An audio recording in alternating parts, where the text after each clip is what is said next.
Be me, 25, recently single. Still haunted by memories of my ex, Julia. Her mom, meanwhile, owns a local art gallery. Weird fact, she's hot. Like, how is she a mom, not a Bond villain? Hot. Get invited to networking dinner for my new marketing job. Go because free food. Emotional stability. Start chatting with this elegant woman in a red dress. She's witty, funny. Me? Wow, she's incredible. Her? You remind me of someone. Me, clueless. Hopefully not your ex. She laughs. Something like that. Dinner goes great. We're trading stories, teasing each other. She calls me adorably awkward. I say she's criminally confident. She smirks. Careful, you're flirting with a dangerous woman. Me? I live for danger.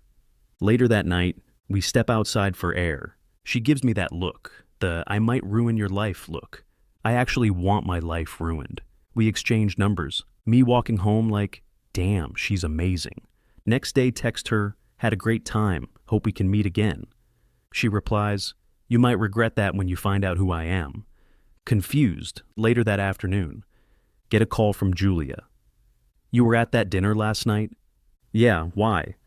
My mom said she ran into someone interesting. Brain has stopped working.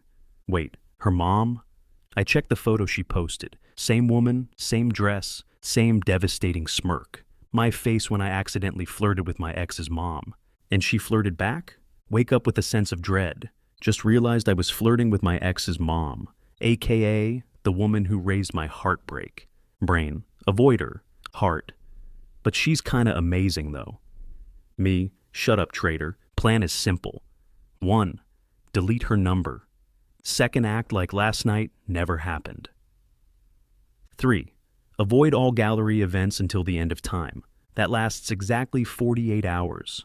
Get invited by boss to art exhibition. Networking opportunity, Alex. The gallery owner's a big client. Yeah, that gallery, owned by her. Arrive praying she won't be there. Immediately see her across the room. Red dress again, like destiny wants to kill me stylishly. She notices me, smiles. Oh no. She walks over, confident, amused, carrying a glass of champagne. So, we meet again. Accident or fate? Me choking on air. Statistically speaking, probably misfortune. She laughs. Of course she laughs. Julia also shows up. My ex, great. Now it's a total family disaster. Julia. Mom, you remember Alex? Her mom, smirking. Oh, believe me, I do. Me. Internally screaming in 4K. Awkward silence. Julia looks confused. I make an excuse to escape. 5 minutes later, text from her mom. Next time, you're buying the drinks? Somewhere deep inside. I know I should stop this, but curiosity's louder than logic, and part of me wants to know. What happens if I don't run this time? Decide to clear the air before this turns into an emotional car crash. Text her. Can we talk? Just to avoid any misunderstandings. She replies instantly. Of course. 7 p.m. My favorite cafe. Dress nice. Wait, that sounds suspiciously like a date, but too late to back out now. Show up trying to look professional. She's already there, perfect as usual. Hair pinned up, confident smile, the kind that makes you forget basic math. So, she says, you wanted to talk about misunderstandings. Yeah, specifically the one where I accidentally flirted with my ex's mom. Me, I just wanted to make sure you know it wasn't intentional. Her, flirting rarely is. The best kind never is. Me stops responding. She sips her wine, eyes locked on me like she's reading my browser history. We talk, or at least I try to. She teases me about my nervousness. You're adorable when you're trying to be serious. Me, you're terrifying when you're being nice. Her, balance. Conversation drifts from art to relationships. She's sharp, funny, and honestly way too grounded for someone this intimidating. I start relaxing, until she leans closer. You know, she says softly, Julia always dated boys who couldn't handle confidence. You might be the exception. Me, nervous laughter. Thanks, I think. Her, don't overthink it, Alex. Just take the compliment. Night goes way too fast. We step outside, cool breeze, city lights. She smiles. I had a good time. Me too. Her, Then stop calling it a misunderstanding. She walks away. I just stand there, stunned. My ex's mom just made my heart skip a beat. Again. Wake up in a bed that's not mine. Sheets smell like expensive perfume and terrible decisions. Brain boots up slowly. Remember the night before. The wine, the teasing, the "you're not like other boys" line. Then, blackout. Realization hits like a truck. Oh God. I slept with my ex's mom. Look to the side. She's there, perfectly calm, scrolling her phone like it's a Monday meeting. Me, morning. Her, smirking. You say that like you didn't enjoy last night. My soul leaves my body. Try to act casual, fail miserably. Trip over her robe, bump into furniture. Life is pain. She laughs quietly, all confident and unbothered. Relax, Alex. We're two adults who had fun. It's not a crime. Me, no, but it feels like one. As I try to gather my dignity, the doorbell rings. She freezes. Her, oh no. Me, oh no what? Her, that's Julia.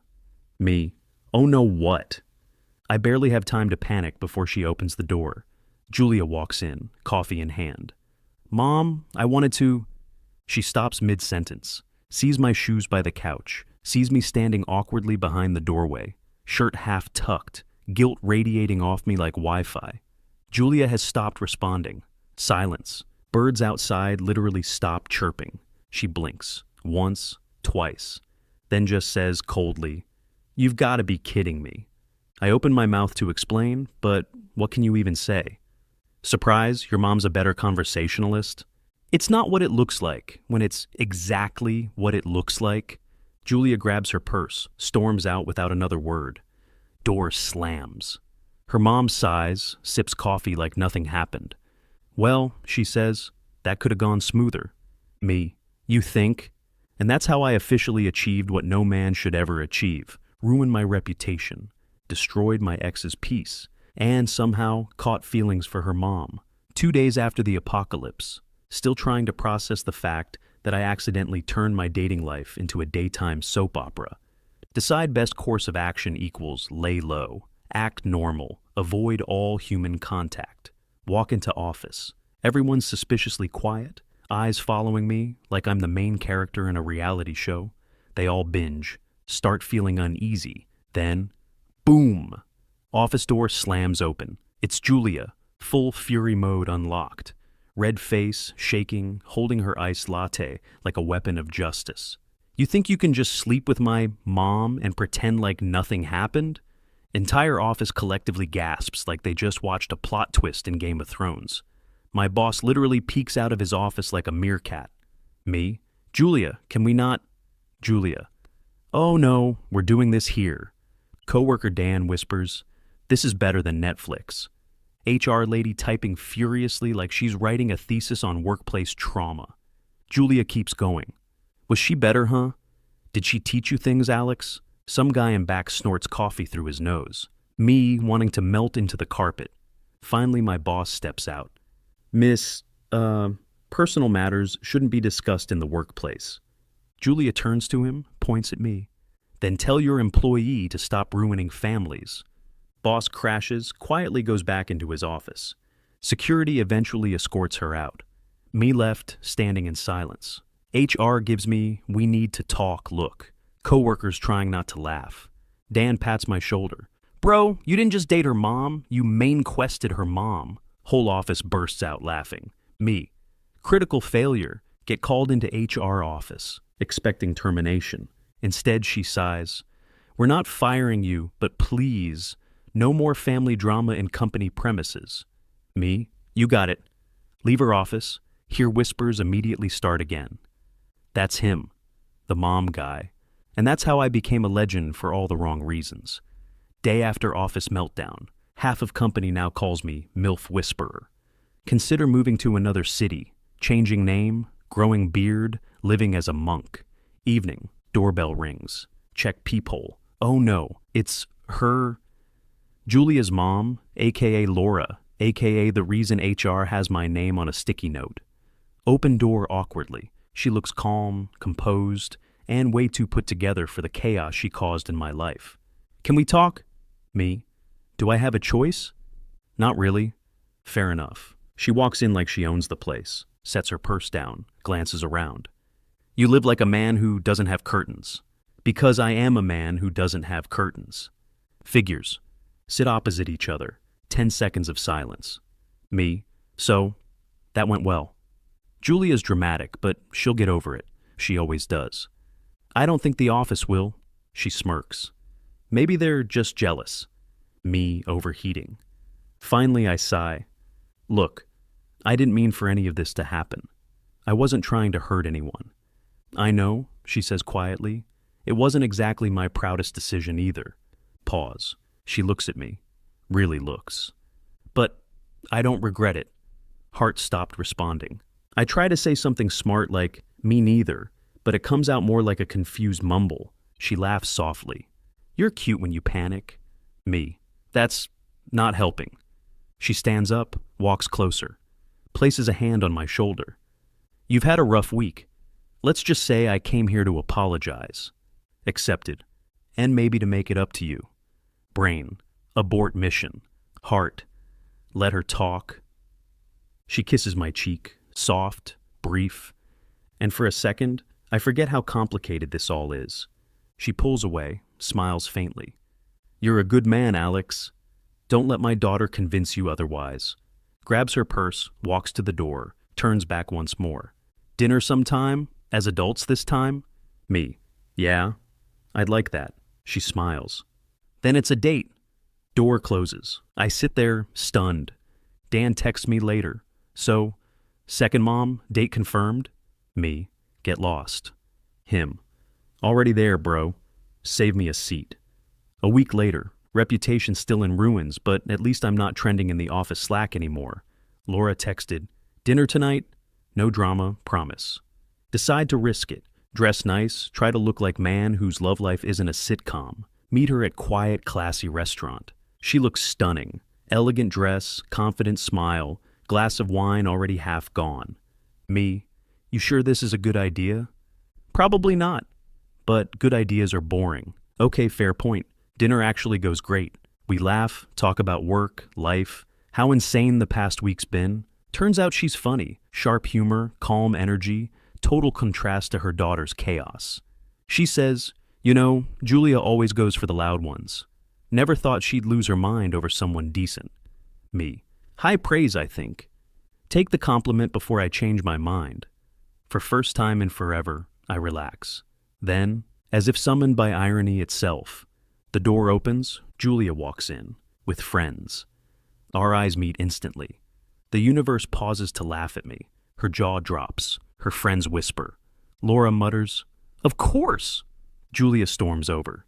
You've got to be kidding me again. Restaurant goes dead silent. Me, Julia, it's just dinner. Dinner? With my mom. Laura sighs like she's explaining algebra to a toddler. Julia, we're both adults. Yeah, gross adults. One of her friends starts filming. Laura calmly takes her wine glass, stares her daughter down. Put the phone away, or I'll tell your mother what really happened at your 21st birthday. Friend immediately hides the phone.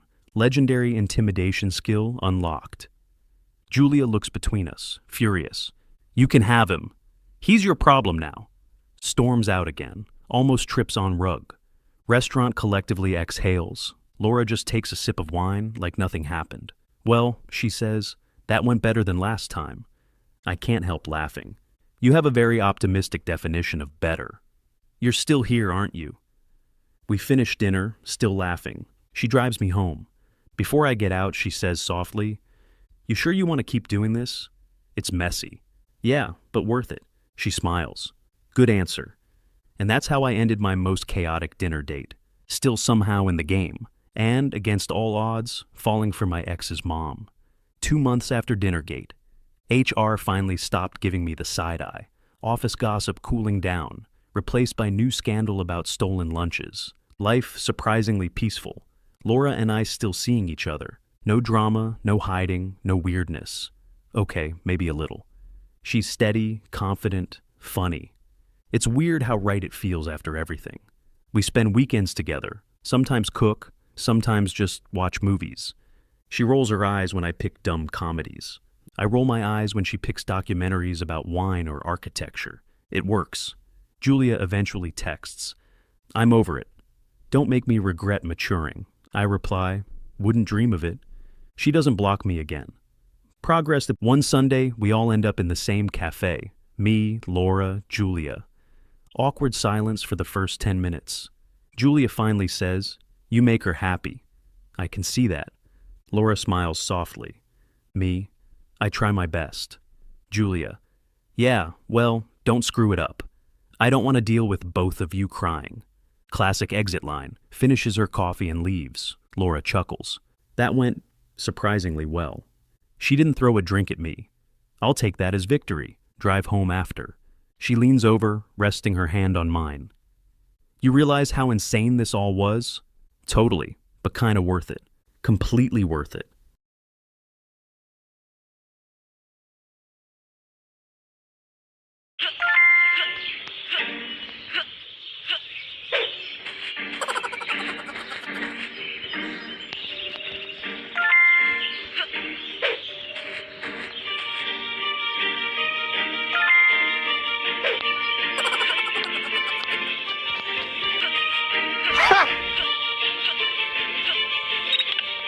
Yummy, yummy, yummy.